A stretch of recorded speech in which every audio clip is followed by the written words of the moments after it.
سماعت فرمائیں. شکریہ. يضلله فلا هادي له ونشهد أن لا إله إلا الله وحده لا شريك له ونشهد أن سيدنا وسندنا نبينا وشفيعنا وهادينا ومرشدنا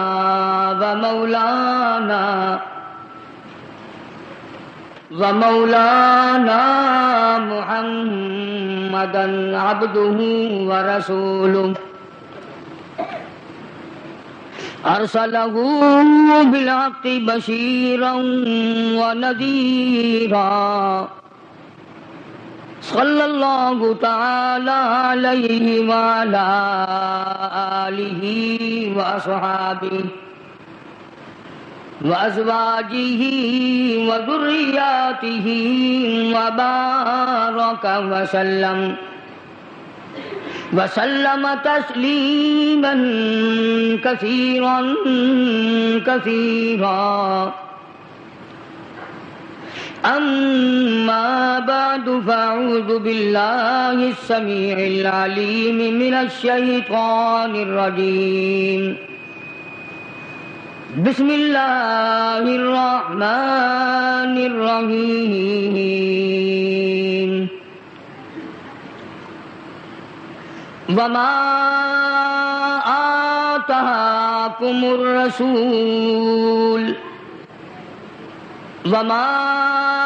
آتاكم الرسول فخذوه وما نهاكم عنه فانتهوا واتقوا الله إن الله شديد العقاب. للفقراء المهاجرين الذين أخرجوا من ديارهم وأموالهم يبتغون فضلا من الله ورضوانا وينصرون الله ورسوله أولئك هم الصادقون. صدق الله مولانا العلي العظيم وبلغنا رسوله النبي الكريم ونحن على ذلك لمن الشاهدين والشاكرين والحمد لله رب العالمين.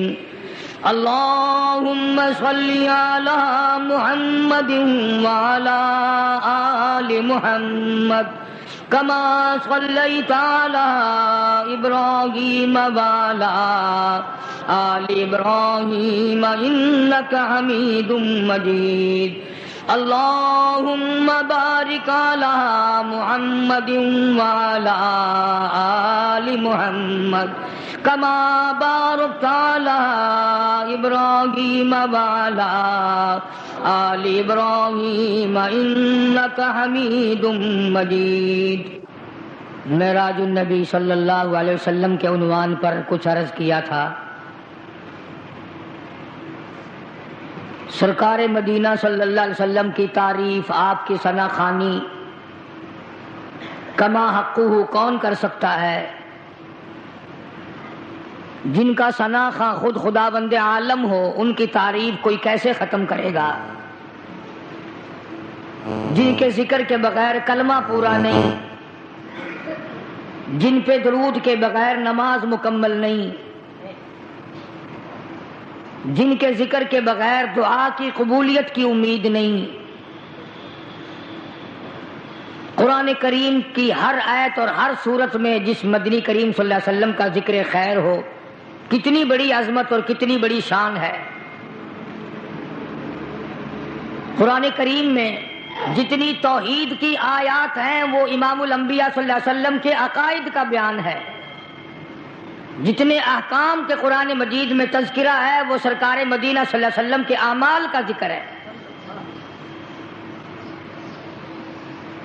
سب کچھ قرآن کریم نے بتایا۔ اگر آپ پوچھیں قرآن کریم اس کالی کملی والے کا لباس بتا، آواز آتی ہے وَثِيَابَكَ فَطَهِّرْ، سرکار کا ماحول بتا، قرآن کہتا ہے وَالرُّجْزَ فَاهْجُرْ۔ کیسے کیسے القابات اللہ پاک نے بخشے۔ اگر کالی کملی اوڑھے دیکھا تو یا ایھا المزمل، اے کالی کملی اوڑھنے والے۔ اگر موٹی چادر اوڑھے دیکھا تو یا ایھا المدثر، جس کو مالک کائنات نے طٰہٰ اور یاسین کے سہرے پوائے ہوں، کیا شان ہے اس محمد عربی صلی اللہ علیہ وسلم کی۔ اللہ پاک ہمیں غلامی کی توفیق عطا فرمائے، قدر کی توفیق عطا فرمائے۔ یقین رکھو ہمارا ایمان ہے، کتنا ہی بڑا کسی کا عمل کیوں نہ ہو، سرکار کی شفاعت کے بغیر نجات ممکن نہیں۔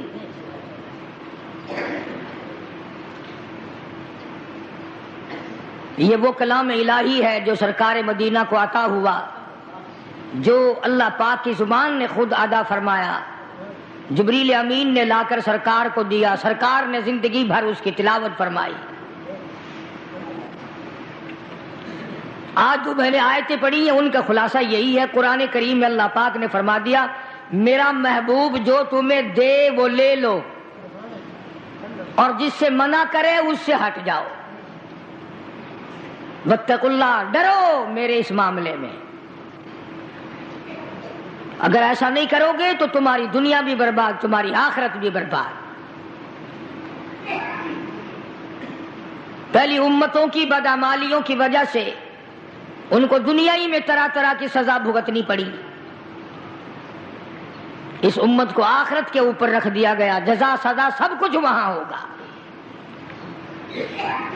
کتنا خوش نصیب ہوگا وہ جوان جس کی قبر کے پاس سے مدنی کریم صلی اللہ علیہ وسلم گزرتے ہوئے فرمانے لگے اس قبر کے اندر لیٹا ہوا فلانا صحابی سورت ملک کی تلاوت کر رہا ہے۔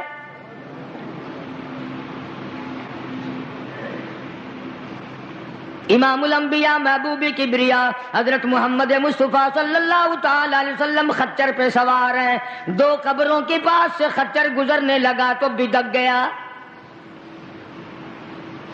آپ وہیں پر اتر گئے، ان قبروں کے پاس کھڑے ہو کر آپ نے دعا فرمائی، کسی درخت کی شاخ ٹہنی منگا کر اس کے دو ٹکڑے کر کے دونوں قبروں کے اوپر ایک ایک ٹہنی گاڑ دی۔ صحابہ کرام کو خطاب کر کے ارشاد فرمایا محمد عربی صلی اللہ تعالی علیہ وسلم نے او لوگوں ان دونوں قبر والوں کو بڑا سخت عذاب ہو رہا تھا، آپ نے یہ بھی فرما دیا اس ایک قبر والے کو عذاب جو سخت میں نے دیکھا، میرا خچر بھی بدک گیا، اس کو پیشاب کی چھینٹوں سے نہ بچنے کی وجہ سے بڑا سخت عذاب ہو رہا ہے۔ آج لوگ جو نماز نہیں پڑھتے وہ کہتے ہیں چلو میرے کل کون سے کپڑے پلیت ہوں گے، پیشاب کیا اور یوں ہی کھڑا ہو گیا، نہ استنجا خشک کرتے ہیں نہ پانی سے استنجا کرتے ہیں، کئی بدبخت کھڑے کھڑے پیشاب کرتے ہیں۔ تو آقا مدنی حضرت محمد الرسول اللہ صلی اللہ تعالی علیہ وسلم نے فرمایا، صحابہ کرام کے سامنے فرمایا، اس دنیا میں فرمایا، اپنی حیاتی میں ہی فرمایا، لوگوں پیشاب کی چھینٹوں سے بچنے کی کوشش کیا کرو، اس قبر والے کو بڑا سخت عذاب پیشاب کی چھینٹوں سے نہ بچنے کی وجہ سے ہو رہا ہے۔ جس طرح بیٹھ کے پیشاب کرو، ہوا کے رخ پہ نہ بیٹھو کہ چھینٹے اڑ کے نہ آئیں، نرم زمین پہ پیشاب کرو چھینٹے اڑ کر پیروں پہ نہ پڑیں، ایسی جگہ ڈھلوان کی طرح پیشاب کرو جہاں دور جا کے چھینٹے پڑیں۔ لوگ اس کو گناہ نہیں مانتے، اور خصوصاً جو انگریز کے چیلے ہیں وہ تو گناہ ہی نہیں سمجھتے۔ قرآن کریم میں اللہ تبارک و تعالیٰ نے صاف صاف فرما دیا میرے محبوب کی اطاعت تمہاری نجات ہے، میرے محبوب کا کہنا مانو گے تمہاری نجات ہو جائے گی۔ اور یہاں تو آپ نے قبر کے بارے میں صاف صاف فرما دیا لوگوں پیشاب کی چیٹوں سے پرہیز کیا کرو ورنہ قبر کا عذاب بڑا سختی سے ہوگا۔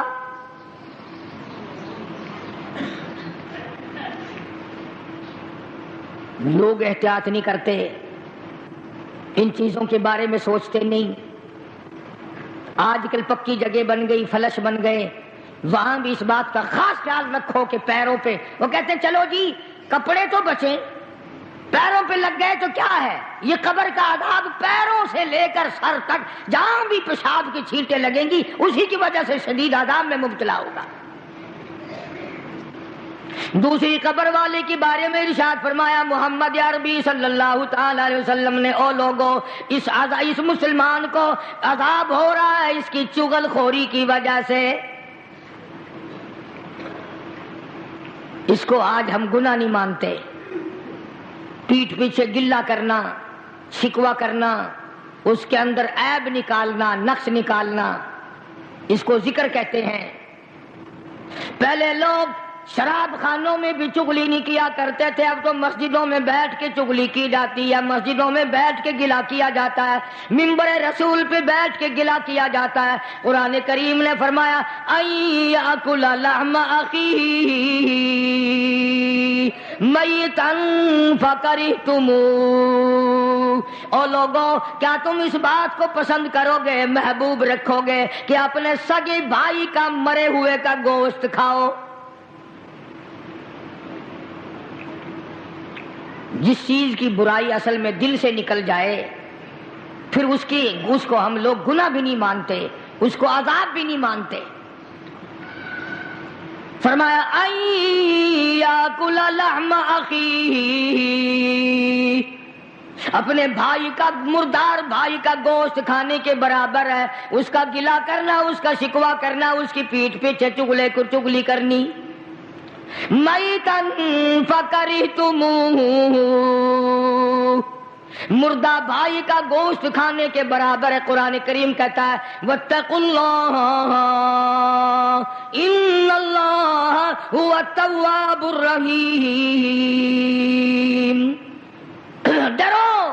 ڈرو میری ذات سے، جو میں نے بتا دیا وہ پکا ہے، وہ اٹل ہے، وہ سچا ہے، اس کے خلاف ہو ہی نہیں سکتا.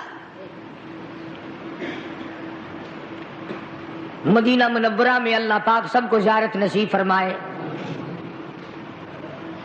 رمضان کا مہینہ تھا، دو عورتوں کو اتنا سخت روزہ لگا، مرنے کے قریب ہو گئی. کسی نے سرکار دو عالم صلی اللہ علیہ وسلم سے ذکر کیا کہ جی دو عورتیں ہیں، ان کو اتنا روزے نے تنگ کیا ہوا کہ وہ تو مرنے کو ہو رہی ہیں. آپ نے فرمایا روزہ تنگ کرتا ہے؟ روزے نے تنگ کیا؟ کہ جی ہاں. ان دونوں کو بلوا لیا. نبی کا مزاج امت کو سمجھانے کا تھا نا، میری امت بچ جائے، عذاب سے بچ جائے. ان دونوں عورتوں سے کہا کہ یہ پیالہ لے لو اور اس میں قے کرو، اس میں اپنے حلق میں انگلی مار کے الٹی کرو. انہوں نے کہا جی کیا نکلے گا، ہمیں تو بھوک نے بڑا تنگ کیا ہوا ہے. فرمایا جیسے میں کہتا ہوں ویسے تم کرو تو صحیح.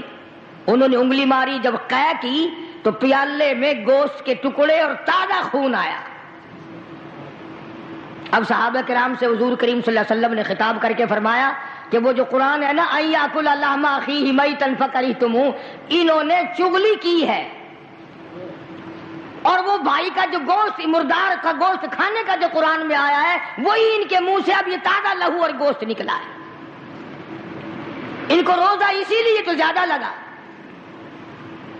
عموماً پرہیزگار متقی لوگ جو سارا دن رمضان میں قرآن کریم کی تلاوت کرتے ہیں، اللہ اللہ کرتے ہیں، عبادت کرتے ہیں، درود شریف پڑھتے ہیں، یقین کرو ان کو روزہ کچھ کہتا ہی نہیں. جو واہی تباہی بکواس خرافات ان کو اتنا تنگ کر دیتا ہے وہ ہر روز سوچتے ہیں کہ کل کو نہیں رکھوں گا. تو دو صحابی دو مسلمانوں کی قبر پہ کھڑے ہو کر حضور کریم صلی اللہ علیہ وسلم نے فرما دیا کہ اس ایک قبر والے کو جو عذاب ہو رہا ہے یہ پیشاب کی چھینٹوں سے نہ بچنے کی وجہ سے ہو رہا ہے، اور دوسرے کو چغل خوری کی وجہ سے ہو رہا ہے. قرآن کریم نے بھی صاف صاف فرما دیا کہ لوگوں کسی کا گلہ نہ کر، کسی کا شکوہ نہ کر، کسی کی عیب جوئی نہ کر. شیخ اتار کہتا کہ روزہ بعد غیبت مردم ببند، روزہ با از غیبت مردم ببند تا نبینی دست و پائے خود ببند. جا اپنی زبان کو لوگوں کے گلے لوگوں کے شکوے سے بند کر تاکہ کل قیامت میں تیرے ہاتھ پاؤں آگ کی زنجیروں میں نہ جکڑے جائیں. اللہ والوں کی باتیں ہیں. یہی شیخ عطار فرید الدین رحمت اللہ علیہ کہتا ہے خاطر کسر مرنجاں اے پسر، خاطر کسر مرنجاں اے پسر، ورنہ خردی زخم بر جان و جگر. کہتا ہے کسی کے دل پہ تیر نہ چلا، گھائل نہ کر ورنہ تجھے بھی یوں ہی تیر لگیں گے. اور ہمارے یہاں درس نظامی میں عربی مدارس میں کتاب پڑھائی جاتی ہے کافیہ، نحو کی کتاب ہے، جس میں ایک شعر لکھا ہے جراحت السنان لہل تیامہ، جراحت السنان لہل تیامہ ولا یلتام جراحت اللسان. ترجمہ یہ ہے عربی شعر کا کہ تلوار اگر کسی کے مار دو تو تلوار کا زخم مل جاتا ہے، زبان سے کسی کو غلط بات کہہ دو اس کا زخم قبروں تک نہیں ملتا. اور یہی وجہ ہے کہ محمد عربی صلی اللہ علیہ وسلم نے ایک عجیب بات فرمائی. اللہ اکبر، کیا کیا اعزاز بخشے ہیں کالی کملی والے صلی اللہ علیہ وسلم کو میرے پروردگار نے. ارشاد فرمایا حضور کریم صلی اللہ علیہ وسلم نے لوگوں دو چیزوں کی ضمانت تم دے دو، ایک چیز کی ضمانت تمہیں میں دے دیتا ہوں. علل اعلان فرمایا، سر میدان فرمایا او لوگوں دو چیزوں کی ضمانت مجھے تم پکی ٹھکی دے دو، ایک چیز کی ضمانت تمہیں میں دے دیتا ہوں. زبان کی ضمانت دو، اس کو غلط نہیں چلاؤ گے، زبان سے گلا نہ کرو گے، چغلی نہیں کرو گے، شکوہ نہیں کرو گے، جھوٹ نہیں بولو گے. ایک زبان کی ضمانت دے دو، ایک جو تمہاری نفسانی خواہشات کی جگہ ہے اس کی ضمانت دے دو، غلط طریقے سے استعمال نہیں ہوگی، غلط طریقے سے استعمال نہ کی جائے گی، یہ شہوت کی جگہ. فرمایا لوگوں ان دو چیزوں کی ضمانت تم دے دو، جنت الفردوس کا ضامن تمہارے لیے میں بن جاتا ہوں. میری ضمانت ہے میں تمہیں جنت لے کے دوں گا. آج انہی دونوں چیزوں نے ہمیں مار دیا. گھر میں کیسی خوبصورت بیوی ہو لیکن چوڑی جو کوڑا اٹھانے صفائی کرنے بھنگن آتی ہے اس کی طرف گھور گھور کے دیکھتا ہے. گھر میں اللہ پاک نے عورت دی ہوئی ہے، خوبصورت بھی ہے، حسینہ بھی ہے، قد و قامت بھی ہے، لباس بھی ہے، سب کچھ ہے، لیکن مزاج جو بدماشی والا ہے، جو بغیر صفائی کے لیے آئی ہے اس کی طرف دیکھ رہا ہے، جو نوکرانی کپڑے دھونے آتی ہے اس کی طرف دیکھ رہا ہے للچائی نظروں سے. اور کبھی کبھی ایسا ہوتا ہے جو بھیک مانگنے آئی کھڑی ہے وہ خیرات مانگنے آئی ہے، یہ بدماش اس کو غلط نگاہ سے دیکھ رہا ہے. کبھی مسلمان ایسے ہوا کرتے تھے. سیدنا فاروق اعظم سبقید رضی اللہ تعالیٰ عنہ، خلیفہ ثانی کی حکومت کا دور ہے. مصر کے کرنل نے فاروق اعظم کو خط لکھا، میرے علاقے کے عیسائیوں نے بہت بڑی سازش کی ہے،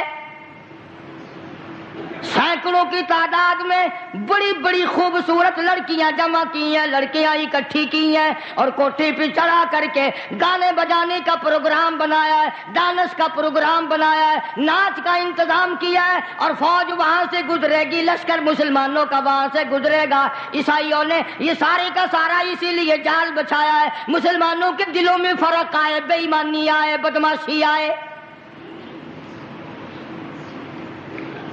اور گزرنے کا راستہ کوئی نہیں، لشکر کہاں سے گزاروں، میری رہنمائی فرماؤ، مجھے حکم دو میں کیا کروں. سبحان اللہ. فاروق اعظم رضی اللہ تعالی عنہ نے یہ نہیں فرمایا کہ کوئی اور راستہ تلاش کرو یا ان عیسائیوں کو پکڑ کے مارو یا ان کی لڑکیوں کے وٹے مارو، ان کو وہاں سے دھکا دے دو. کیا بات کہی جو آج میری تیری عقل میں آنے والی نہیں، میری تیرے ذہن میں آنے والی نہیں، میری تیری سمجھ میں آنے والی نہیں۔ جناب فاروق اعظم رضی اللہ تعالیٰ عنہ نے خط لکھ دیا، مصر کے کرنل کو خط لکھا، جنرل کو خط لکھا، فرمایا او اللہ والے کوئی خطرے والی بات نہیں، سارے مسلمانوں کے لشکر کو اکٹھا کر کے، ساری فوج کو اکٹھا کر کے، تمام کے تمام کو اکٹھا کر کے سورت نور کی قرآن کریم کی ایک آیت سنا دے، اس کے بعد سب کو حکم چلنے کا دے دینا۔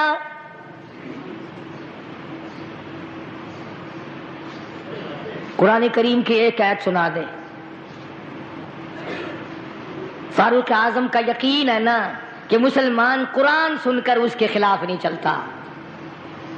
اس قوم کا کیا بنے گا جس قوم نے قرآن کریم کو صرف مردوں کے لیے رکھ چھوڑا ہو۔ اگلے دن میں ایک جگہ گیا تو فوتگی میں ایک آدمی قرآن کریم اٹھائے ہوئے کھڑا تھا اور سارے کہہ رہے تھے کہ منجا چارپائی جو ہے جنازے کی، میت کو قرآن کے نیچے سے گزارو۔ میں نے کہا پھر کیا ہوگا کہ بس بخشش ہو جائے گی؟ قرآن کریم نے ایک آدمی نے اٹھایا ہوا ہے یوں ہاتھ میں کہ اس کے نیچے سے گزار دو۔ اور میں نے کہا خدا کے بندو، اگر قرآن کریم کے نیچے سے گزرنے سے نجات ہوتی تو بلال اپنا چمڑا نہ ادڑواتا، زنیرہ کی آنکھیں نہ نکالی جاتی، سمیہ کے چیر کر ٹکڑے نہ کیے جاتے، ابو بقیہ کی پسلیاں نہ توڑی جاتی، سعید ابن مسیب کو ٹکڑے ٹکڑے نہ کیے جاتے، اور سیدنا حسین رضی اللہ تعالی عنہ کا سارا خاندان پیاسا نہ جاتا۔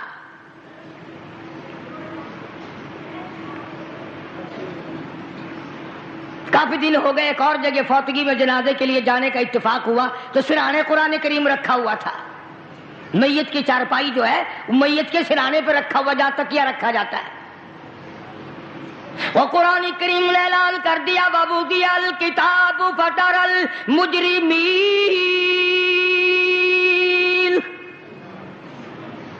ساری عمر کی کرتوت کمائی کتاب کی شکل میں تیرے ہاتھ میں دے دی جائے گی، تو خود فیصلہ کرے گا۔ فَمَن يَعْمَلْ مِثْقَالَ ذَرَّةٍ خَيْرًا يَرَهُ وَمَن يَعْمَلْ مِثْقَالَ ذَرَّةٍ شَرًّا يَرَهُ۔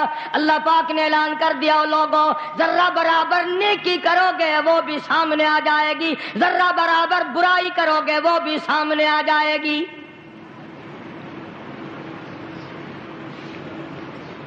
چنانچہ جناب فاروق اعظم رضی اللہ تعالیٰ عنہ نے خط لکھ دیا، ساری فوج کو اکٹھا کر کے، لشکر کو جمع کر کے قرآن کریم کی 2 آیتیں سنا دے اور پھر اسی راستے سے گزار۔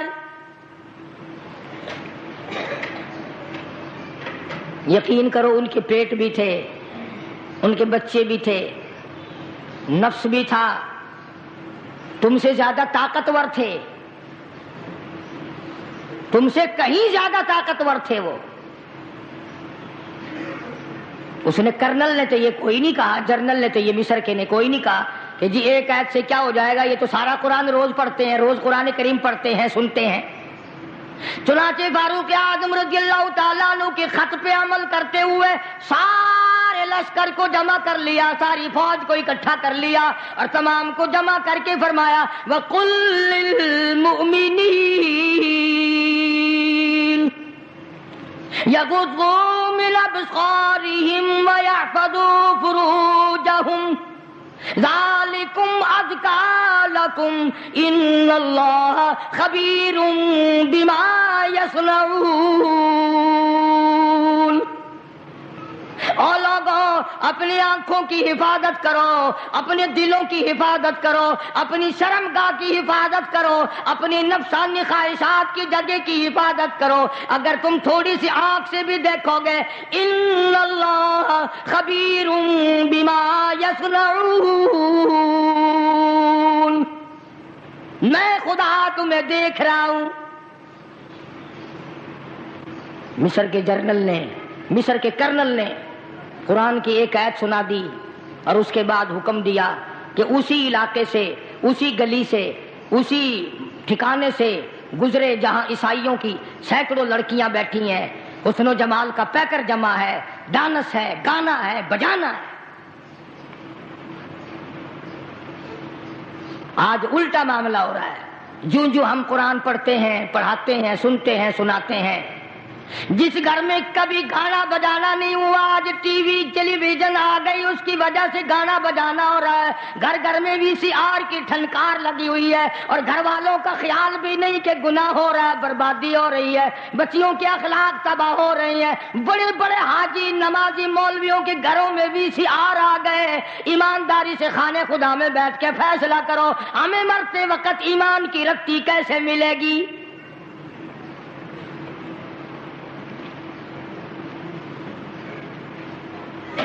مسلمانوں کا لشکر گزر رہا ہے، فوج مسلمانوں کی گزر رہی ہے، لڑکیوں نے ڈانس کیا، گانا بجانا کیا، تالیاں بجائیں، عجب انداز کا۔ اسی لیے قرآن کریم نے فرمایا اپنی آنکھوں کی حفاظت کرو۔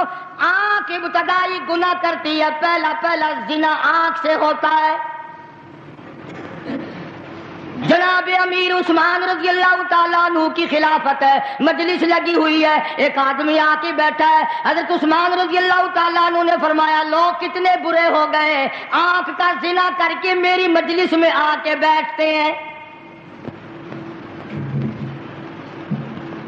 آنکھ کا زنا کر کے میری مجلس میں آ کے بیٹھتے ہیں۔ کسی نے فوراً اعتراض کر دیا، وہی آئی ہے آسمان سے، تمہیں کیسے پتا چلا؟ جناب عثمان رضی اللہ تعالیٰ عنہ فرمانے لگے تمہیں کیا معلوم ہے، جب سے میری مجلس میں وہ آدمی آ کے بیٹھا ہے، میری مجلس میں گناہوں کی بدبو مچ گئی۔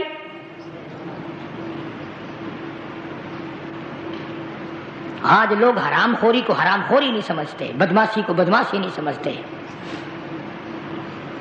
چنانچہ قرآن کریم کی آیت سن کر کے جانے والی فوج گزر رہی ہے، لشکر گزر رہا ہے۔ لڑکیوں نے سوال کر دیا، اور جانے والوں کوئی تو سر اٹھاؤ، کوئی تو یہ حسن کا نظارہ دیکھو، کوئی تو یہ ڈانس دیکھو، ناچ بجانا دیکھو۔ ایک مسلمان سپاہی گزرتا کہنے لگا کوئی کیسے دیکھے گا، یہ سارے کے سارے اللہ کا قرآن کریم سن کے آئے ہیں۔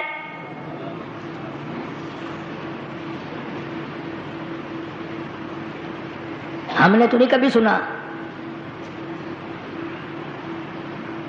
انہوں نے 2 آیتیں سنی، پورے لشکر میں، پوری فوج میں ایک آدمی ایسا نہیں جو سر اٹھا کے دیکھے، جو آنکھ اٹھا کر کے دیکھے۔ اللہ کی قدرت کا کام دیکھو، عیسائی لڑکیاں کہنے لگی اور جانے والوں اور مسلمانوں اور محمد عربی صلی اللہ علیہ وسلم کے غلاموں، ایسا قرآن جو حسن کے نظارے سے روک دے، جو ڈانس اور گانے بجانے سے روک دے، حسن و جمال کا پیکر ہم نے اکٹھا کیا، کوئی دن دیکھنے والا نہ ہو، اور مسلمانوں ہمیں بھی وہ قرآن کریم سناتے جاؤ۔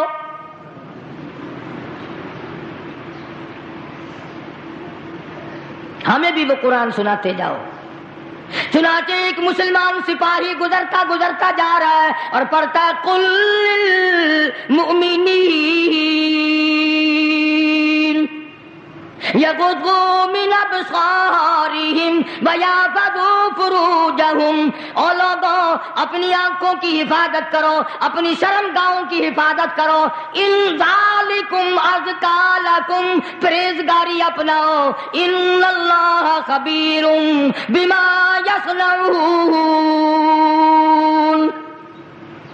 میں خدا تمہاری آنکھوں کے اشارے بھی دیکھتا ہوں۔ مورخین نے لکھا ہے جیسے ہی مسلمان سپاہی نے قرآن کریم کی تلاوت کی، چلتے چلتے نے لڑکیوں نے کوٹھے سے چھلانگیں لگا دی، اور قرآن پڑھنے والوں ہمیں بھی ساتھ لے کے جاؤ، اب قرآن کریم سے دور ہم بھی نہیں رہنا چاہتے۔ ساری مسلمان بن گئی، توبہ کر لی، استغفار کیا۔ آج مسلمان کی موت آ رہی ہے تو کنجری کا گانا سنتے ہوئے، یہ جتنے بسوں میں، ٹرکوں میں، ویگنوں میں ایکسیڈنٹوں میں مرتے ہیں، تمہارا کیا خیال ہے؟ یہ درود شریف پڑھتے ہوئے مر رہے ہیں؟ کوئی یہ کلمہ پڑھتے ہوئے مر رہے ہیں؟ کنجریوں کے گانے سنتے ہوئے مر رہے ہیں۔ جنازہ گزر رہا ہے تو رستے میں بھی گانے بجانے کی آواز آ رہی ہے، حتیٰ کہ قبر میں دفن کر رہے ہیں، مٹی پڑ رہی ہے، گانے کی آواز پھر بھی آ رہی ہے۔ قبرستان کے چاروں طرف گانا بجانا، بازاروں میں چاروں طرف گانا بجانا، گھر گھر میں گانا بجانا، اور بدماشی پھر کس بلا کا نام ہے؟ بے غیرتی، کمینہ پن کس بات کا نام ہے؟ شادی مکمل نہیں ہوتی مسلمان کے چھوکرے کی جب تک وہ باجا نہ بجائے، گانا بجانا نہ کرے، خوشی مکمل نہیں ہوتی۔ ہمیں تو کوئی اعتراض نہیں، کرو خوب رج رج کے کرو جو کسی کے دل میں آتا ہے، مگر یاد رکھو یہ بات، خدا کی عدالت میں اندھیر نہیں ہے۔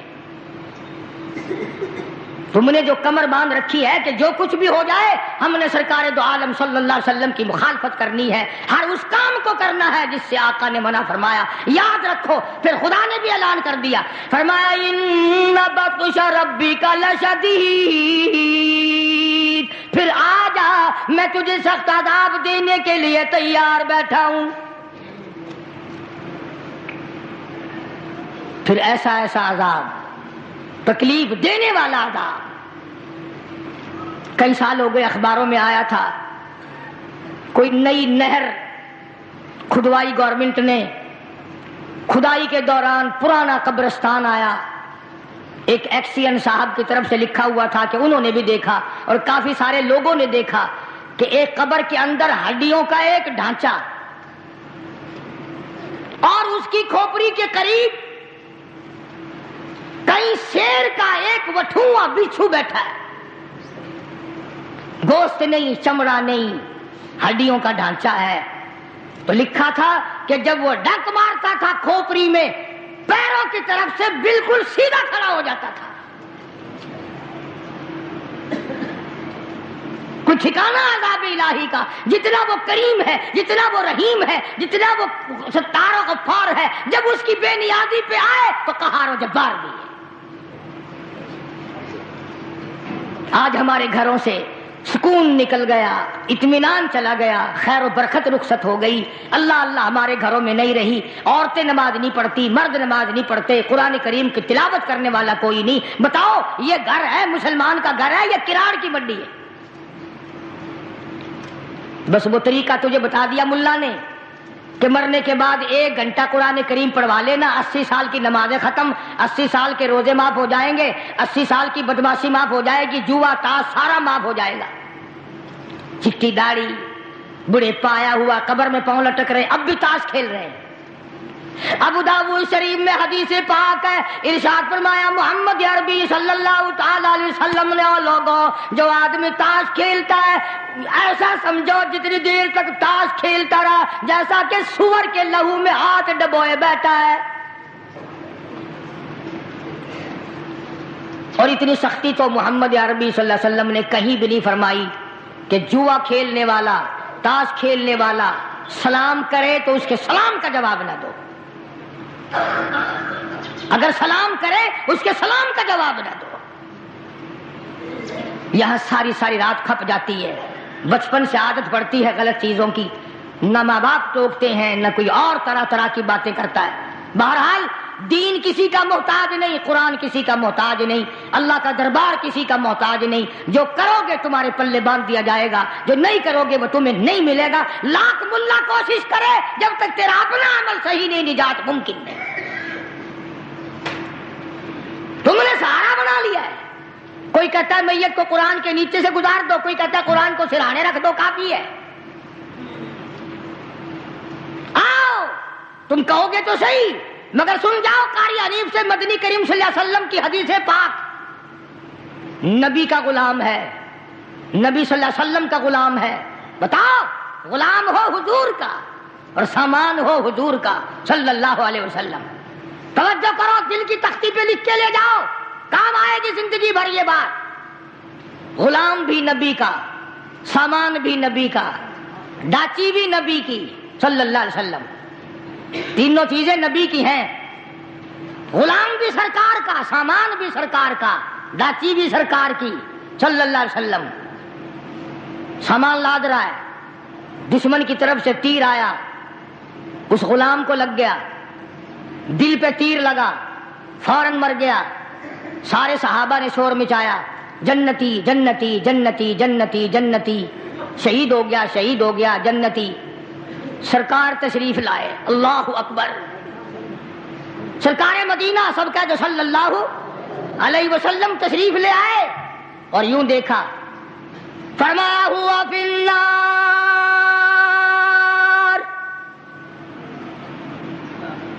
اور لوگوں میں محمد الرسول اللہ صلی اللہ علیہ وسلم کی آنکھ دیکھ رہی ہے، آگ میں چلا گیا۔ کمال ہے، غلام بھی نبی کا، سامان بھی نبی کا، لاچی بھی نبی کی، اور لاتا ہوا تیر کھا کے مر گیا، اب بھی شہید نہیں۔ فرمایا او لوگوں، اس نے غنیمت کے مال میں سے بغیر تقسیم کیے ہوئے کسی وقت میں ایک چادر چرا لی ہوگی، ایک کمبل چرا لیا ہوگا، میں محمد الرسول اللہ صلی اللہ علیہ وسلم دیکھ رہا ہوں، وہ کمبل آگ کا بن کے سارے بدن پہ لپٹا ہوا ہے۔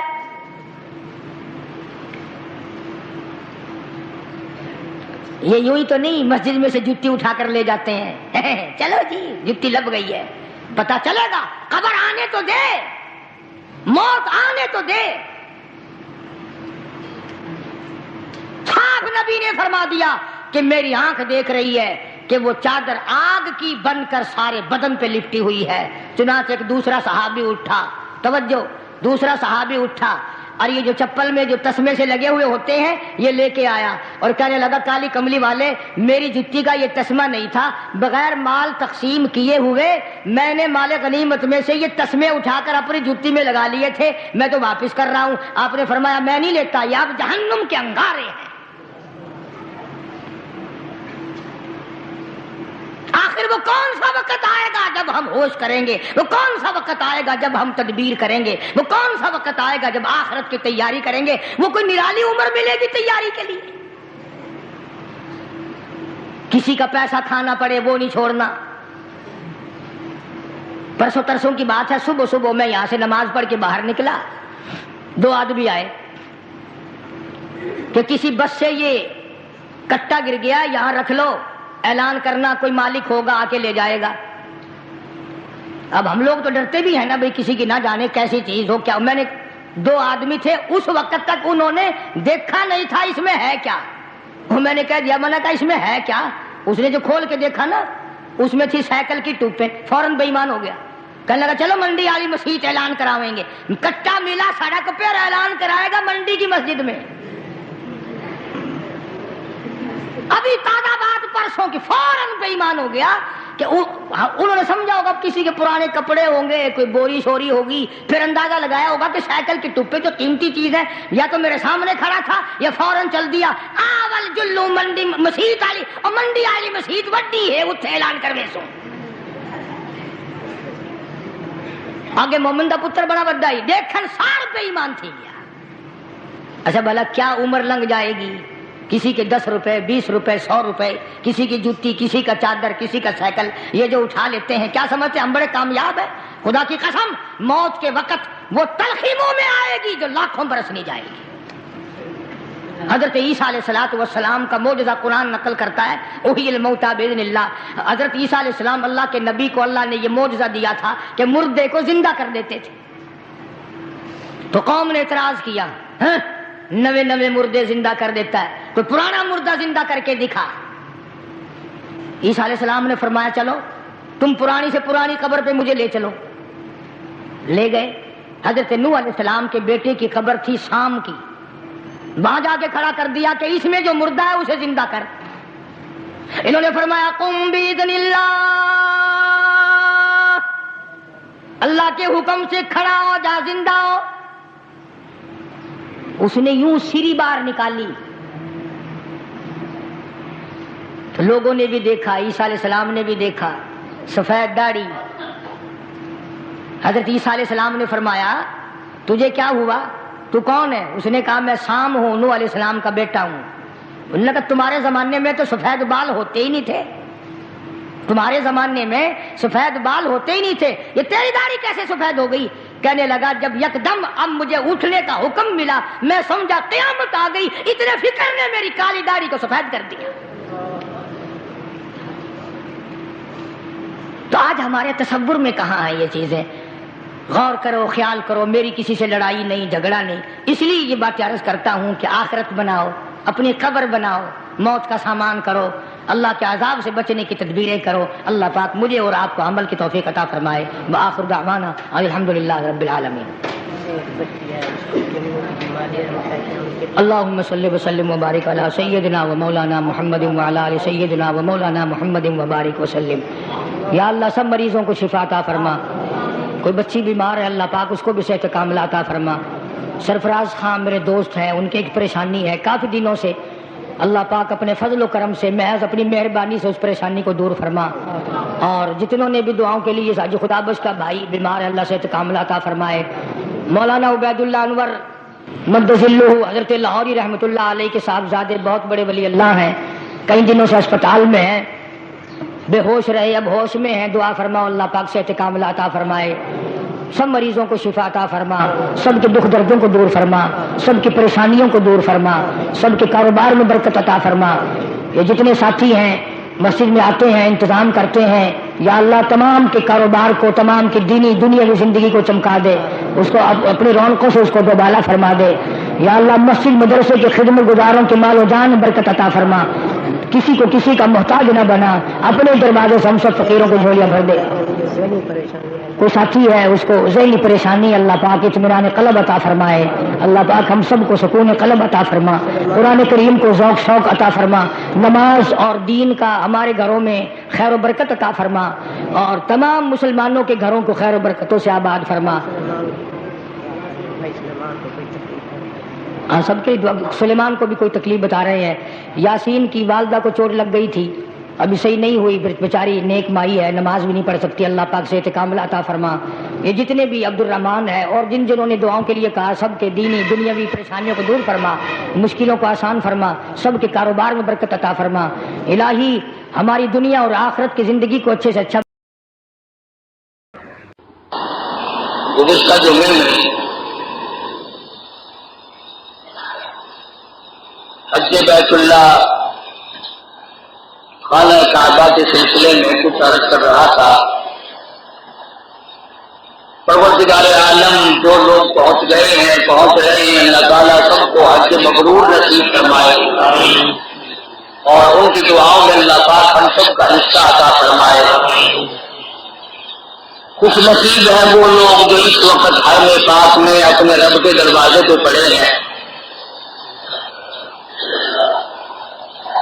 مالک کی عنایت کے بغیر کچھ نہیں ہو سکتا.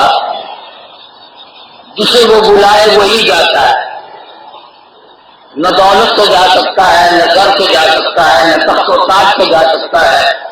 رب العالمین کی طرف سے جس کے لیے بلاوا ہوگا وہی جائے گا.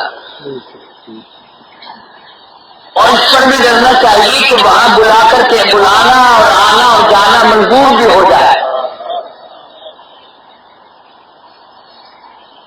بڑے بڑے کرشمے ہیں قدرت کے وہاں پہ. مینا میں دیکھو ہر طرف نظارے ہی نظارے ہیں. ہر نبی نے قیام فرمایا. عرفات میں جاؤ، مزدلفہ میں قیام کرو.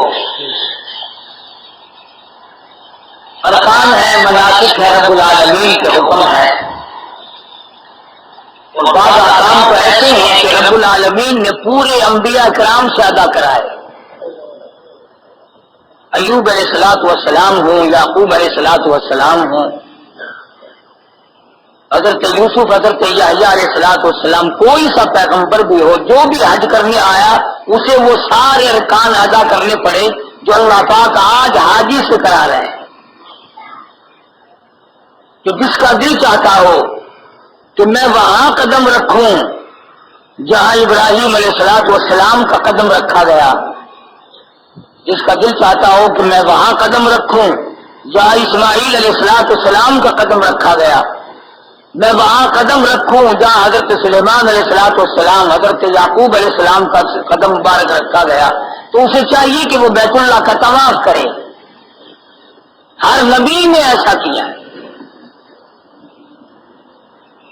تو عرض کرنے کا مقصد یہ تھا کہ بعض وہ چیزیں جو گھر میں جائز ہیں اور ہر وقت جائز ہیں، احرام باندھنے کے بعد وہ بھی ناجائز ہو جاتے ہیں،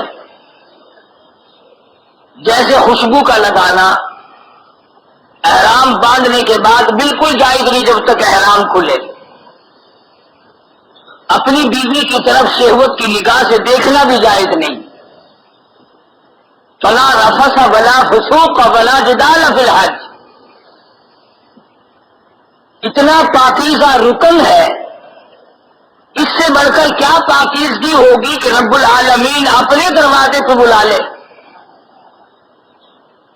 اور یوں فرما دے کہ تو میرا مہمان ہے، میں تیرا میزبان ہوں، مانگ کیا مانگتا ہے۔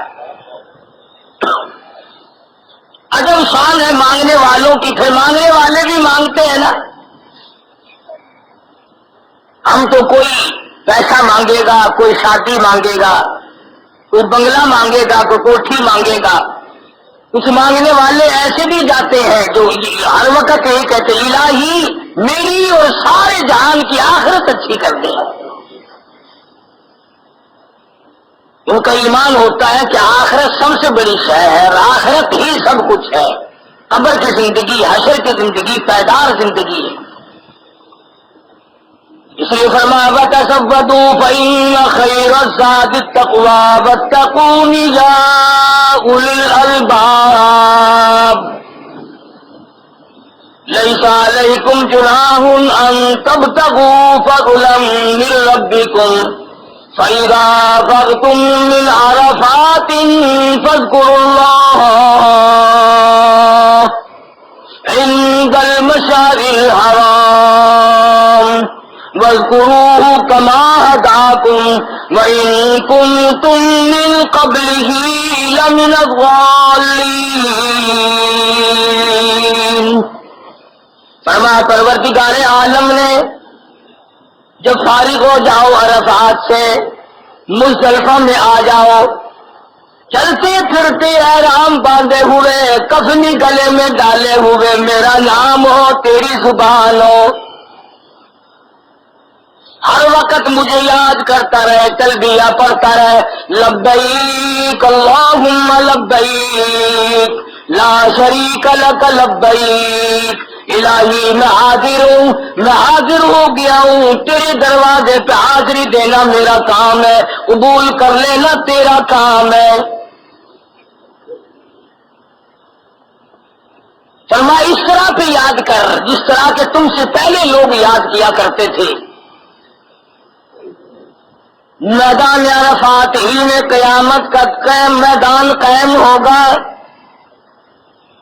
تجربے کی بات ہے، میدان عرفات میں جتنی دیر تک ٹھہرو گے آنسو بننا ہوں گے۔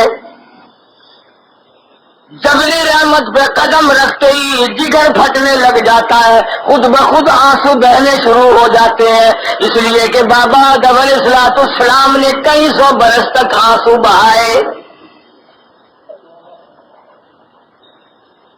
مدنی کریم صلی اللہ علیہ وسلم نے یہ سارے رکن ادا کر کے دکھلائے امت کو، مینا میں تشریف لائے، عرفات میں تشریف لائے، بلکہ عرفات میں حجۃ الوداع کا آخری زمانہ ہے۔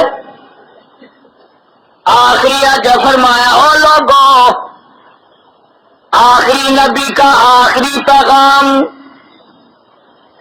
آخری نبی کا آخری پیغام، آخری امت کے نام، فرمایا ایھا الناس، اے لوگوں، اعبدوا اللہ، اس ایک پروردگار کی عبادت کرنا، پرستش اسی کی کرنا، کار ساز اسی کو ماننا، مشکل کشا حاجت روا اسی کو بنانا۔ الذی خلق الموت والحیات لیبلوکم ایکم احسن عملا، موت اور زندگی پہ قادر اسی کو ماننا، واللہ علی کل شیء قدیر، ہر چیز پہ قادر اس پروردگار عالم کی ذات کو جاننا۔ صحابہ کرام کا بہت بڑا مجمع ہے، ارشاد فرمایا لوگوں میری تمہاری آخری ملاقات ہے، آخری پیغام سن لو، آخری میرا کلام سن لو، آخری میری بات سن لو، اور وعدہ کرو جو یہاں پہ موجود نہیں تم ان تک پہنچا دو گے۔ قصوہ اونٹنی پہ سوار ہے، ڈاچی پہ سوار ہے، جبل رحمت کے نیچے گنبد سا بنا ہوا ہے، چھوٹا سا نشان ہے، یہاں پر مدنی کریم صلی اللہ علیہ وسلم تشریف فرما تھے، قصوہ اونٹنی پہ سوار ہوئے کھڑے تھے۔ آخری تبلیغ فرمائی محمد عربی صلی اللہ علیہ وسلم نے۔ آج دنیا کہتی ہے میری اماں نے مجھے آخری وقت میں یہ وصیت کی تھی، میرے ابا نے مجھے یہ وصیت کی تھی، میرے پیر مرشد نے مجھے یہ وصیت کی تھی، میرے بھائی نے مجھے یہ بتایا تھا۔ آؤ محمد کریم صلی اللہ علیہ وسلم کا آخری خطبہ بھی کل پڑھ کے دیکھا گا۔ آخر الزمان پیغمبر، آخری نبی، آخری حج، نبی کا آخری حج اور آخری امت کے نام پیغام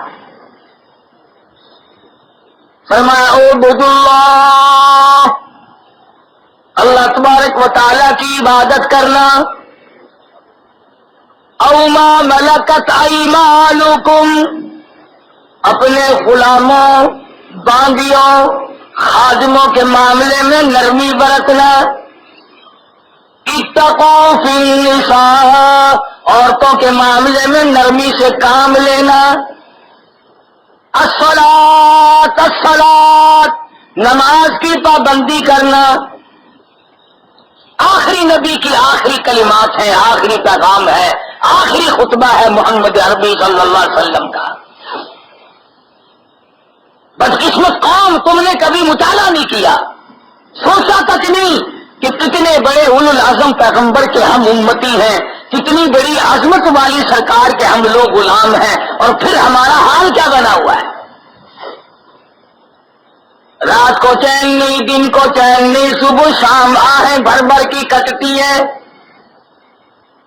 بالکل وہی وقت آیا ہوا ہے کہ خبر حدیثوں میں جس کی آئی وہی زمانہ اب آ رہا ہے، زمین بھی تیور بدل رہی ہے، فلک بھی آنکھیں دکھا رہا ہے، کہتا ہوا بھائی کا بھائی راہزن، حقیقی بیٹی ہے ماں کے دشمن، پسر نے چھوڑا پدر کا دامن، بہن کو بھائی ستا رہا ہے، اور فرما کھڑے ہیں سب پہ سب ہاتھ باندھے، خیال میں ہے سب اپنے اپنے، امام مسجد سے کوئی پوچھے نماز کس کو پڑھا رہا ہے۔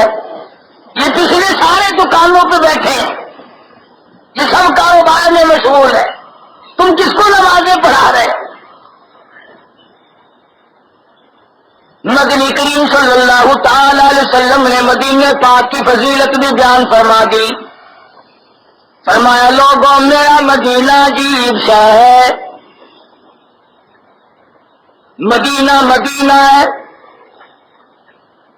خدا کی قسم اس سرزمین کا کیا کہنا جس زمین پہ مدنی کریم صلی اللہ تعالی علیہ وسلم کے قدم مبارک ہزاروں نہیں لاکھوں مرتبہ لگے ہوں۔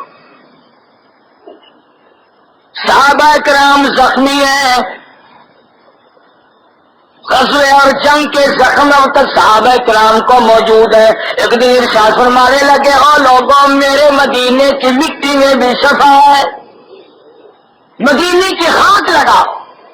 صحابہ نے لگائی، فوراً خیر آ گئی، گلیاں نرالی، شام نرالی، ہوا نرالی، آواز نرالی، خدا کی قسم آدمی نرالے، محمد کریم صلی اللہ علیہ وسلم کا دربار نرالا۔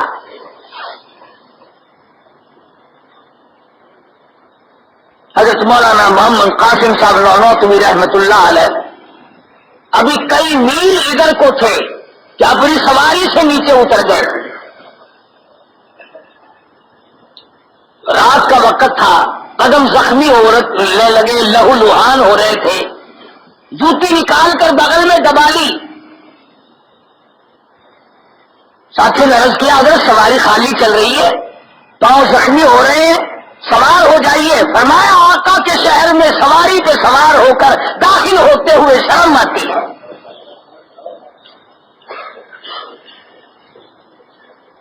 جوتا تو پہن لو. فرمایا کالی کملی والے کے شہر میں جوتا پہن کر داخل ہوتے ہوئے مجھے تو حیا آتی ہے.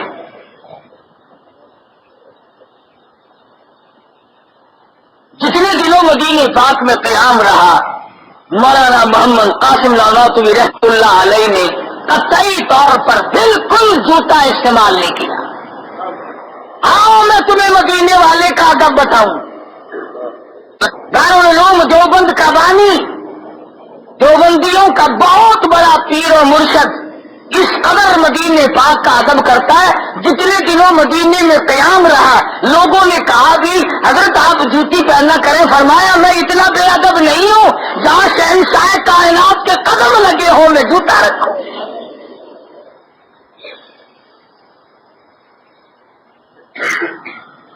سارا دن گلیوں میں دیوانہ وار پھرا کرتے تھے. کبھی مسجد قباء میں، کبھی حرم نبوی میں. مدینہ پاک وہ جگہ ہے، مدینہ کریم صلی اللہ علیہ وسلم کی ہجرت گاہ ہے جہاں صحابہ کرام کا ڈیرا، مدنی کریم صلی اللہ علیہ وسلم کا ڈیرا اور بڑے بڑے بزرگوں اور قطبوں اور ابدالوں کا ڈیرا. اور یہ فرمایا آپ نے کہ میرے مدینے میں دجال داخل نہیں ہو سکتا. فرمایا میرے مدینے میں طاعون داخل نہیں ہو سکتا. فرمایا آخری وقت میں قیامت تک جتنی علائیں بلائیں آئیں گی فرشتوں کا پیرا ہوگا میرے مدینے پہ داخل نہیں ہو سکے گی. کوئی معمولی شہر نہیں مدینہ. ساری کائنات میں سب سے افضل ترین محمد عربی صلی اللہ علیہ وسلم کی ذات ہے. اور اللہ نے اپنے محبوب کو جو شہر عطا فرمایا وہ بھی ساری کائنات سے افضل.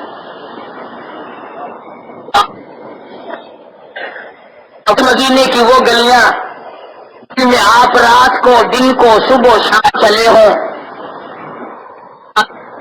اور جہاں پر ایسے ایسے عاشق لوگوں نے گزارا کیا ہو. اللہ اکبر.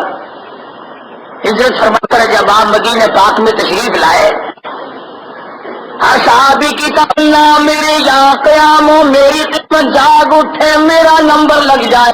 مدنی کریم صلی اللہ علیہ وسلم میرے یہاں تشریف لے آئے. مسجد قباء تک صحابہ کرام قطار باندھے کھڑے ہیں، انتظار میں ہیں. عورتیں منتظر ہیں، بچے منتظر ہیں، بڑے منتظر ہیں. آج میرا نمبر لگ جائے، میرے یہاں حضور تشریف لے آئے. وہ بھی اصرار کرتا ہے، وہ بھی تقاضا کرتا ہے، وہ بھی محبت کرتا ہے. آپ نے فرمایا لوگوں ہٹ جاؤ، میری ناقہ، میری گاچی، میری اونٹنی من اللہ ہے. اللہ نے اس کو حکم دے رکھا جہاں بیٹھ جائے گی وہیں میرا ڈیرا.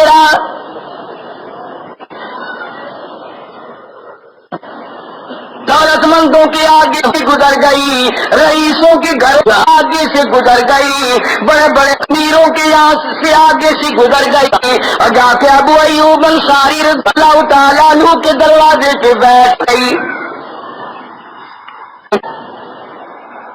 علماء نے لکھا ہے کہ جس دروازے پہ ڈاچی جا کے بیٹھی ہے ابو ایوب انصاری کے یہاں 3 دن کا واقعہ ہے. اپنے دماغ میں ہر وقت یہی سوال ہے، دولت مندوں سے یاری ہو، دولت مندوں سے رشتہ داری ہو، دولت مندوں کے پاس اٹھنا بیٹھنا ہو، کوٹھی اور بنگلوں والوں کے ساتھ میرا مسئلہ جینا ہو. بڑی بڑی تمنائیں ہیں لوگوں کی. مدنی کریم صلی اللہ تعالیٰ علیہ وسلم تشریف فرما ہو گئے.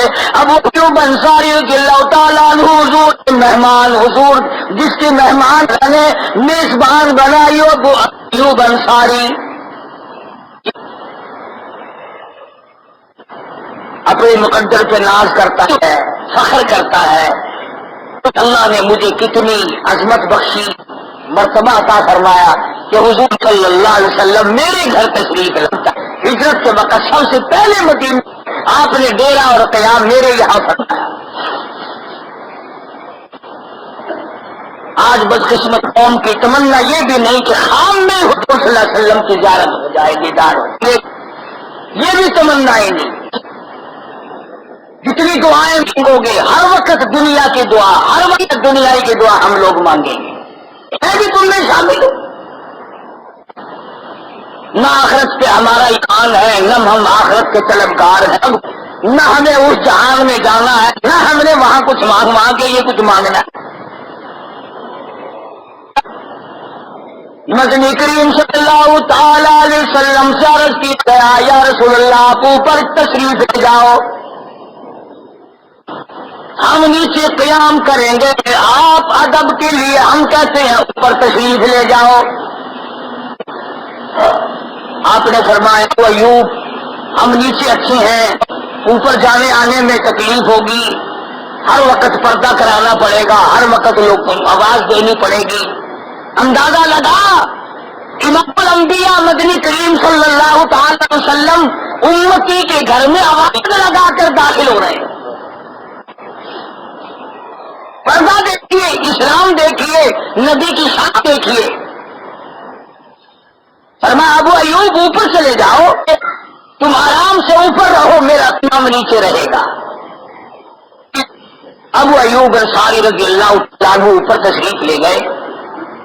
شام ہوئی، اچانک خیال آیا اللہ اکبر، یہ بے ادبی ہو رہی ہے، میں اوپر بیٹھا ہوں، نبی نیچے۔ اب اپنے ارادے سے تو گئے نہیں، حکم ملا ہے مدنی کریم صلی اللہ علیہ وسلم کی طرف سے کہ اوپر چلے جاؤ۔ اب ادھر حضور کا حکم ہے، ادھر ادب اور حیا کا تقاضا ہے کہ کیا کروں۔ علماء کرام نے یہ لکھا، ابو ایوب انصاری رضی اللہ تعالیٰ عنہ نے تمام رات منڈیرے پہ لٹک کے گزار دی۔ کہتا اگر میں نیچے جاؤں حضور کے حکم کے خلاف ہو جائے گا، اور اگر اوپر بیٹھا رہوں تو بے ادبی ہو جائے گی، اس لیے ساری رات شہنشاہ کائنات کی عدم میں منیر پہ لٹک کے گزار دی۔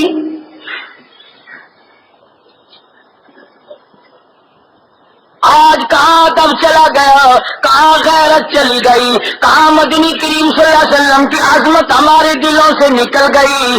آج وہ عظمت کہاں جو صحابہ کرام کو نصیب ہوئی۔ اسی کو دیکھتے ہوئے مولانا قاسم نانوتوی رحمۃ اللہ علیہ فرماتے ہیں، وہ فرمایا جیوں تو میں سگانے حرم کے ساتھ پھروں، جیوں تو میں سگانے حرم کے ساتھ پھروں، اور مروں تو کھائے مجھ کو مدینہ کے مرغ مار۔ مولانا محمد قاسم نانوتوی رحمۃ اللہ علیہ فرماتے ہیں، او میرے رب میری یہ تمنا ہے، میری یہ آرزو ہے، میری یہ حسرت ہے، میری یہ تمنا ہے کہ میں مدینے کے کتوں میں شمار ہو جاؤں، میں بڑا کامیاب۔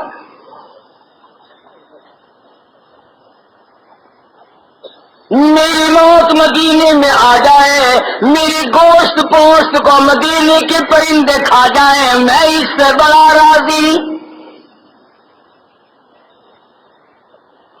وہ فرماتے ہیں کہاں بلندی طور اور کہاں تیری معراج، ہوئے ہیں کہیں زمین و آسماں بھی ہموار۔ گنبد خضرا کے سامنے کھڑے رہتے تھے، سلام پڑھتے تھے، ریاض الجنہ میں ہر وقت قیام کرتے تھے۔ قطب عالم مولانا رشید احمد گنگوہی رحمت اللہ علیہ کی خدمت میں، اس زمانے میں بجلی نہیں تھی، زیتون کے روغن کا چراغ جلتا تھا۔ مدنی کریم صلی اللہ علیہ وسلم کے گنبد خضرا پہ اللہ سب کو زیارت نصیب فرمائے۔ کسی مرید نے زیتون کا تیل اس چراغ کا بچا ہوا لا کے دیا۔ ایک تو زیتون کا روغن خود بکبکا اور پھیکا ہوتا ہے، اور چراغ میں سے جل کر بچا ہوا وہ اور بھی اس کا ذائقہ صحیح نہیں رہتا۔ مگر جب کسی مرید نے لا کر مولانا گنگوہی رحمت اللہ علیہ کو دیا کہ حضرت میں یہ روز اقدس کا تیل لایا ہوں، چراغ کا بچا ہوا تیل لایا ہوں، دیے کا بچا ہوا تیل لایا ہوں، مولانا گنگوہی رحمت اللہ علیہ نے اس تیل کو کھڑے ہو کر مدینے کے قبلہ کی طرح منہ کر کے پی لیا۔ اس نے عرض کیا طبیعت میں اتنی لطافت تھی، طبیعت میں اتنی لطافت، اور آپ نے یہ پی لیا۔ فرمایا معلوم ہے کس چراغ کا تیل ہے؟ تمہیں کیا معلوم ہے یہ آیا کہاں سے؟ ادب کرنے والوں نے یوں ادب کیا ہے۔ ایک مرید نے کھجور لا کر کے دی، کھجور مدینے پاک سے۔ حضرت گنگوئی رحمت اللہ علیہ نے ان گٹھلیوں کے بارے میں فرمایا کہ کھجوریں کھا لو، مریدوں کو تقسیم فرمائی، گٹھلیاں ساری مجھے واپس کر دینا۔ کسی نے پوچھا حضرت آپ کیا کریں گے؟ فرمایا میں ان گٹھلیوں کو سنبھال کے رکھتا ہوں، رمضان المبارک جب آ جاتا ہے آونگستے میں کوٹ کر صفوف بنا لیا کرتا ہوں، اور پھر پانی میں گھول کر شام کو روزہ افطار کیا کرتا ہوں۔ مدینے کی گٹھلیاں ہیں، مدینے کی کھجوروں کی گٹھلیاں ہیں، میں ان کا بھی ادب کرتا ہوں۔ جن لوگوں نے مدینے کی گٹھلیوں کا ادب کیا ہو، مدینے کے چراغ کے بچا ہوا تیل کا ادب کیا ہو، مدینے کے مولانا قاسم نانوتوی رحمت اللہ علیہ کے پاس کسی نے لا کر کے رومال دیا کہ حضرت یہ رومال لایا ہوں مدینے پاک سے، آپ اسے چوم رہے ہیں، آنکھوں سے لگا رہے ہیں۔ کسی نے کہا حضرت یہ تو فلاں ملک کا بنا ہوا ہے، مدینے میں رومال تھوڑے بنتے ہیں، یہ تو دوسرے ملک کا بنا ہوا ہے، کسی اور ملک کا۔ تو فرمایا کہ ٹھیک ہے، مجھے بھی پتا ہے کہ یہ مدینے پاک کا بنا ہوا نہیں، لیکن اس میں تو شک نہیں کہ مدینے کی ہوا تو لگی ہے، اس رومال کو مدینے کی ہوا تو لگی ہے، اس لیے میں اس رومال کو چوم رہا ہوں۔ اور دارالعلوم دیوبند کے خزانے میں ایک وہ رومال رکھا ہوا ہے جس رومال میں 1000 سال تک یا کئی 100 سال تک محمد عربی صلی اللہ علیہ وسلم کا چوکا مبارک، آپ کی اشکل مبارک اس رومال میں لپٹی رہی۔ اور یہ پرانی بات نہیں، آج تک وہ رومال موجود ہے، سونے کی ڈبیا میں رکھا ہوا ہے، اس کی زیارت کرائی جاتی ہے۔ باقاعدہ عطیہ ملا ہے دارالعلوم دیوبند کو، اور علماء اور اللہ والے اس کی زیارت کرتے ہیں اور اسے قابل احترام مانتے ہیں۔ مولانا اشرف علی تھانوی رحمت اللہ علیہ کی خدمت میں کسی نے لا کر کے سبز رنگ کی جوتی پیش کی، جوتی بنا کر کے لایا کوئی مرید سبز رنگ کی، اللہ والے نے انکار کر دیا کہ میں نہیں لیتا۔ مرید نے کہا حضرت میں تو بڑا شوق سے بنا کے لایا ہوں، بڑا ہی محبت سے بنا کے لایا ہوں، آپ قبول فرمائیں۔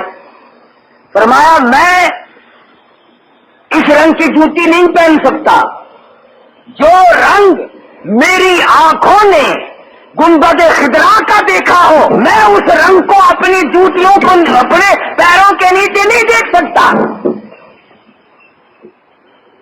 آؤ اندازہ لگاؤ، اس رنگ کا بھی اکرام ہے، اس رنگ کا بھی احترام ہے جو محمد عربی صلی اللہ علیہ وسلم کے گنبد خضرا کا رنگ ہے۔ مولانا اشرف علی تھانوی رحمت اللہ علیہ کو کسی نے کالے رنگ کی جوتی لا کے دی، اس کا بھی انکار کر دیا کہ یہ سیاہ رنگ بیت اللہ کے خلاف کا رنگ ہے، میں اپنے پیروں کے نیچے سے دیکھنا برداشت نہیں کر سکتا۔ تمام عمر میں پیر تو کیا، لاٹھی کے نیچے کا سرا بھی کبھی قبلے کی طرف نہیں ہونے دیا۔ باتیں بنانا بڑا آسان ہے، کر کے دکھانا بڑا مشکل ہے۔ اور پھر پروردگار عالم نے بے شمار اللہ والوں کو ایسا نوازا، مدینے پاک کی گلیوں کے اندر قبول کر لیا، جنت البقیع میں قبول کر لیا، وہاں دفن کی جگہ عطا کر دی۔ اور یہ تو اپنی اپنی آرزو ہے، اپنی اپنی تمنا ہے، اپنے اپنے شوق کی بات ہے. کئی لوگ یوں ہی کہتے ہوئے دنیا سے رخصت ہو گئے اور ہر وقت یہی تمنا رہی کہ اے کاش مدینے میں جا کر پوری تمنا ہو جائے. سر رکھ کر باب رحمت پر بس ختم فسانہ ہو جائے. میری تو یہی تمنا ہے مدینہ سامنے ہو، مدینے کی گلیوں میں دم نکل جائے، میں بڑا کامیاب.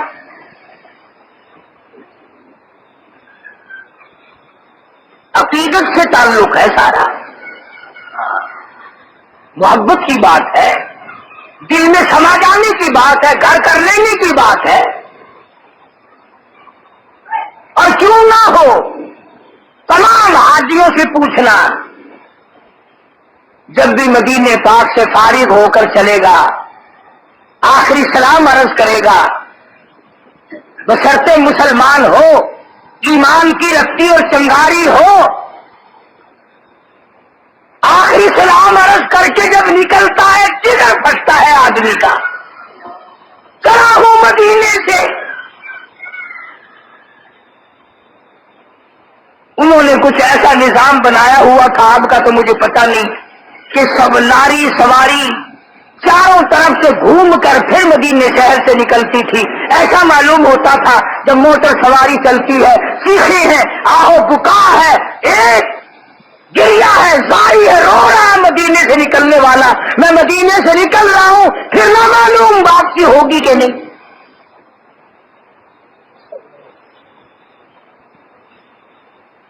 نظر پڑتی ہے، ہر وقت حیران رہتا ہے.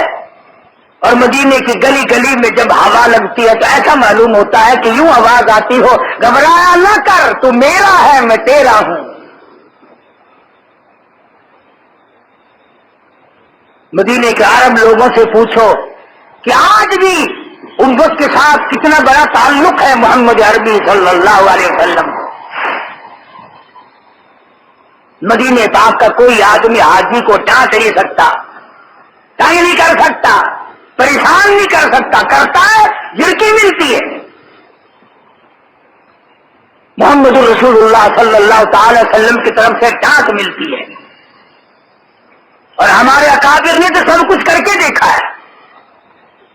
شیخ العربی والعجم حضرت مولانا سید حسین احمد صاحب مدنی رحمت اللہ علیہ، دنیا میں سے کسی مسلمان کو 8 دن کا قیام ملے گا، کسی کو 3 دن کا مدینے کا قیام ملے گا، کسی کو مہینے کا قیام ملے گا، کوئی سال 6 مہینے مدینے میں قیام کرے گا.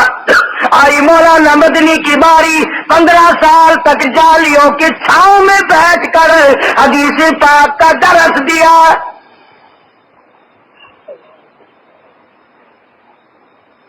صحابہ صفہ کے چبوترے پہ بیٹھ کے درس دیا، رات دن حدیث پاک کا درس دیا، تنخواہ لے کر کے نہیں، وظیفہ لے کر کے نہیں. خود فرماتے ہیں اتنی غربت تھی، اتنا پریشانی کا وقت کاٹا، ایک چٹاک مسور کی دال کا پانی ابال کر پی کر 11 آدمی گزارا کیا کرتے تھے.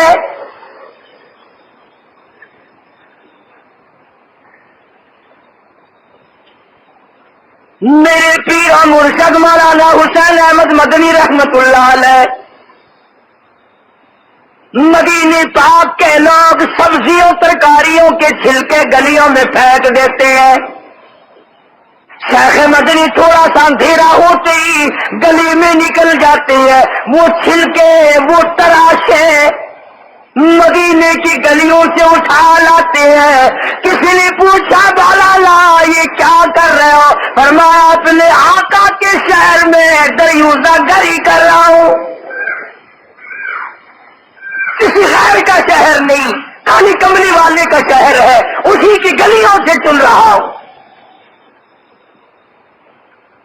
خدا کی قسم جب کسی سے پیار ہوا کرتا ہے اس کے شہر سے بھی پیار ہوتا ہے، اس کی گلیوں سے بھی پیار ہوتا ہے، اس کے در و دیوار سے بھی محبت ہوا کرتی ہے۔ مولانا مدنی سبزیوں کے چھلکے اٹھا اٹھا کر کے لا رہے ہیں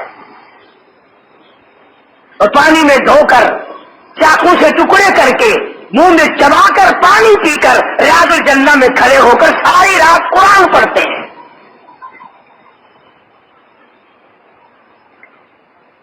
صرف مدینے کے علاقے میں مولانا حسین احمد مدنی کے 70,000 حدیث کے شاگرد ہیں،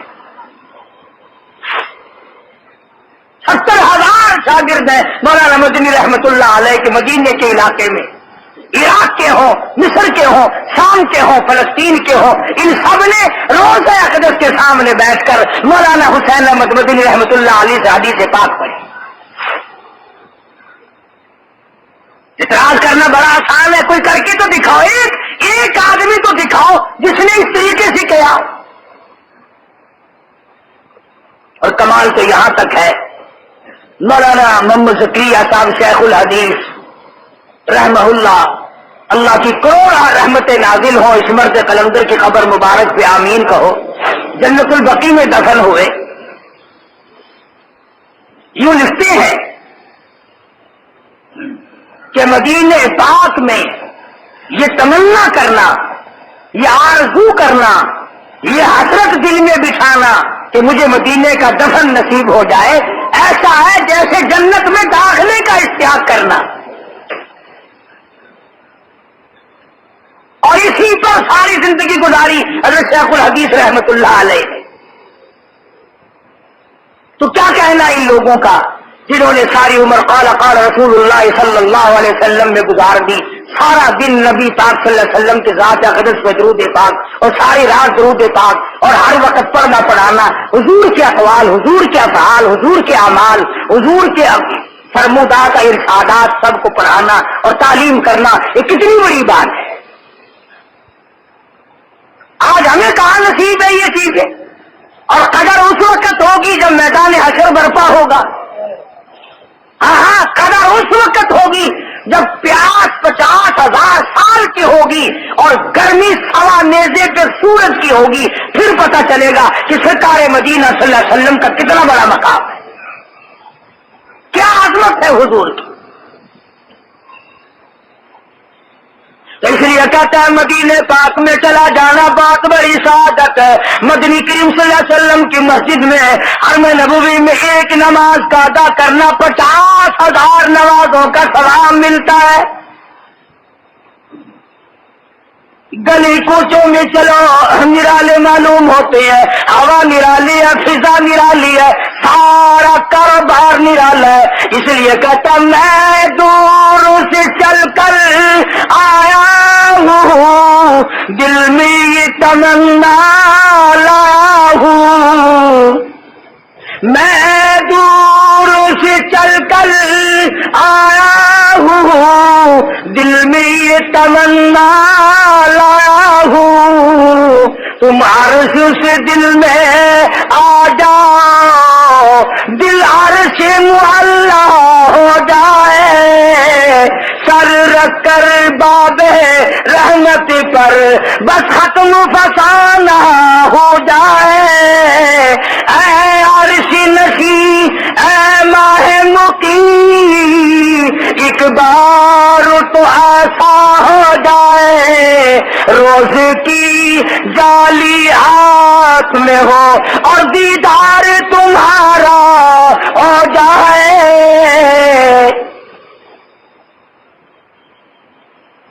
کمال ہو جاتا ہے، صحابہ صفہ کے چبوترے کے پاس سے گزر کے تو دیکھ،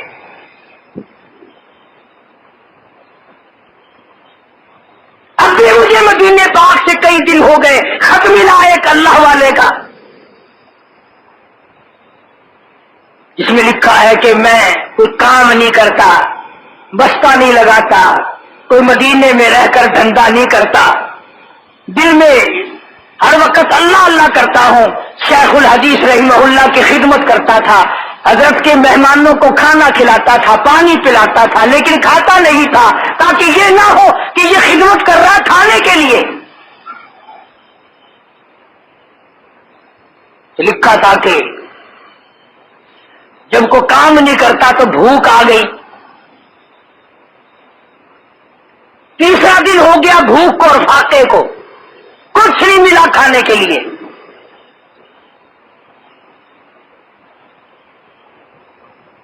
تو کہتے ہیں کہ میں نے موجہ شریف کے سامنے کھڑا ہو کر جب سلام پڑھا تو آنسو نکل آئے, اور میں نے یہ کہہ دیا کہ میں یہاں کسی بادشاہ کا اور وزیر کا مہمان نہیں, میں جناب کا مہمان ہوں, اور تیسرے دن کا بھوکا اور بتاؤں گا کسی کو نہیں.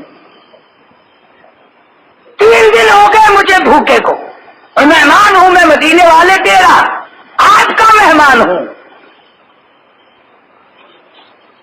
تو کہتے ہیں کہ جہاں روتا ہوا واپس نکل گیا, وہاں سے جا کے اپنا جوتا اٹھایا, اپنی جوتی اٹھائی اور پہنی. جب پہن کے باہر نکلا تو پیروں میں ایسا محسوس ہوا جیسا پیروں کے نیچے کاغذ ہو. فرماتے ہیں کہ جب میں نے جوتا نکال کر دیکھا تو ایک ایک جوتی میں 100 ریال کا ایک نوٹ تھا. گویا پروردگار عالم نے یہ ثابت کر دیا اگر تو میرے محبوب کا مہمان ہے تو میرا مہمان ہے, آجا میں تجھے بھوکا نہیں رہنے دوں گا.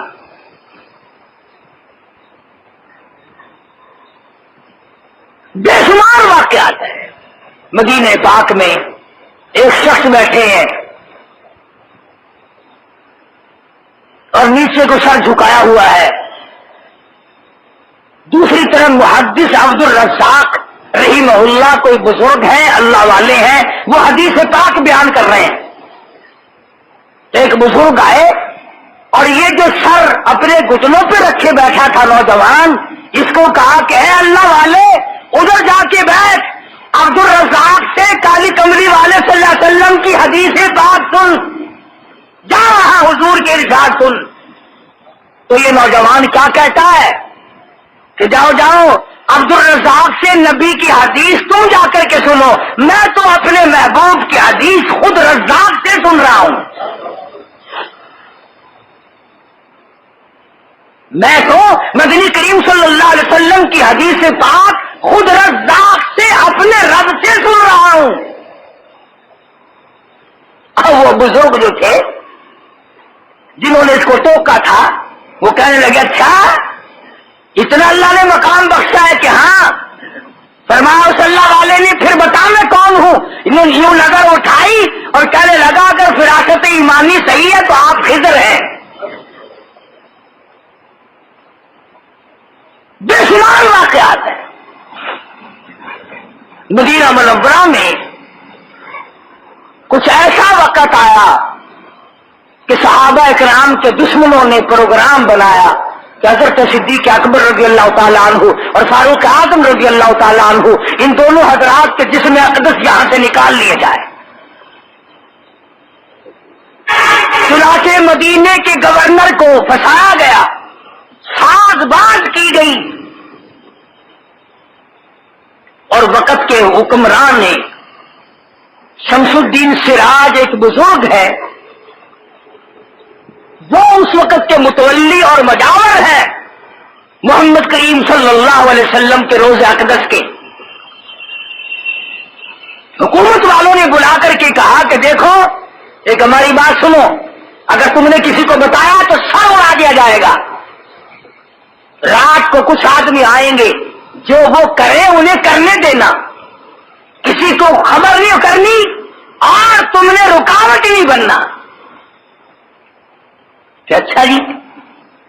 اب شام ہوئی تو انہوں نے دعا مانگی, اللہ پاک سے الہی تیرے محبوب کا دربار ہے, میں یہاں خادم ہوں, فقیر ہوں, درویش ہوں, مسکین ہوں, میرا کیا ہے. یہ اللہ والے یہاں پہ ان کی ابھی ادبی نہ ہو. آدھی رات کا وقت آیا, دروازہ کھٹکا, شمس الدین سراج بزرگ نے اس دروازے کو کھولا. 40 آدمی داخل ہوا.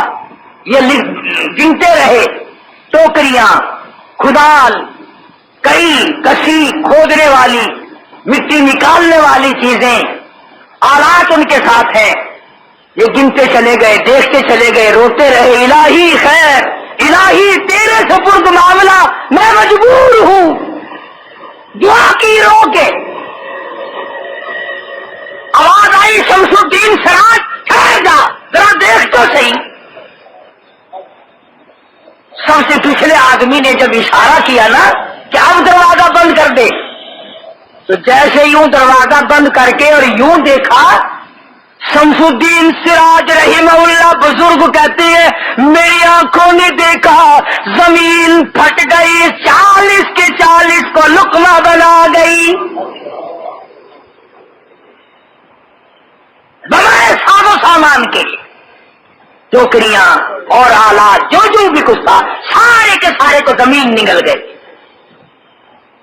چنانچہ آج تک قالینوں کے نیچے جا کر کے دیکھنا کالا کالا نشان لگا ہوا ہے، یہ نشان ہے کہ یہاں صحابہ کے 40 دشمنوں کو زمین نے برداشت نہ کیا کہ ہو ابو بکر کے دشمن، ہو فاروق کے دشمن اور میرے اوپر سے گزرے، ارے زمین برداشت نہیں کرتی، آج ہم سب کچھ برداشت کر جاتے ہیں،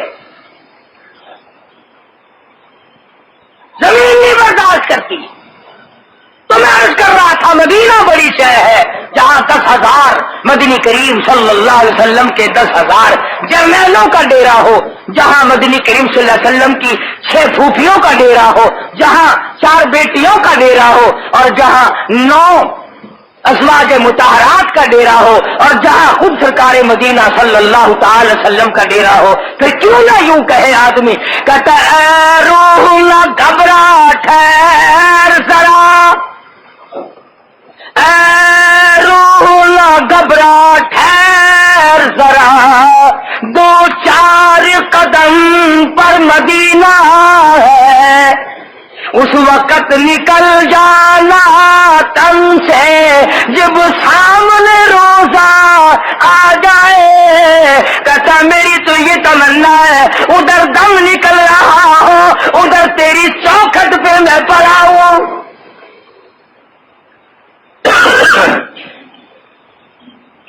ایمان ہے محبت مدینہ، اور میں تو کہتا ہوں مدینہ نہ دیکھا تو کچھ بھی نہ دیکھا،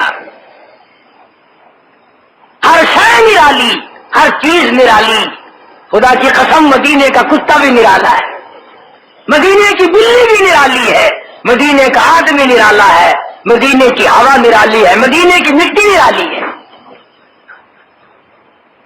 تو محبت کے ساتھ جو گئے ہیں، جو جا رہے اللہ تعالیٰ نصیب فرمائے، اور جو ہم لوگ پیچھے ہیں اللہ پاک ان کی دعاؤں میں ہم سب کا حصہ عطا فرمائے، اور ہر وقت مدینے والی سرکار کو یاد کر کے درود پاک پڑھنے کی کوشش کیا کرو، عین ایمان ہے ہر وقت درود پاک کا پڑھنا، خدا کی قسم اس بات کا مظہر ہے، اس بات کے ہزاروں آثار موجود ہیں کہ کبھی تو میرے آقا خان میں یوں فرما دیں کہ تو میرا ہے میں تیرا ہوں۔ خداوند کریم مجھے اور آپ سب کو مدنی کریم صلی اللہ علیہ وسلم کی غلامی نصیب فرمائے، عظمت نصیب فرمائے، محبت عطا فرمائے، وآخر دعوانا الحمدللہ رب العالمین۔ اللہم صلی وسلم وبارک علی سیدنا و مولانا محمد النبی الامی الہاشمی وعلی آلہ واصحابہ برۃ الکرام۔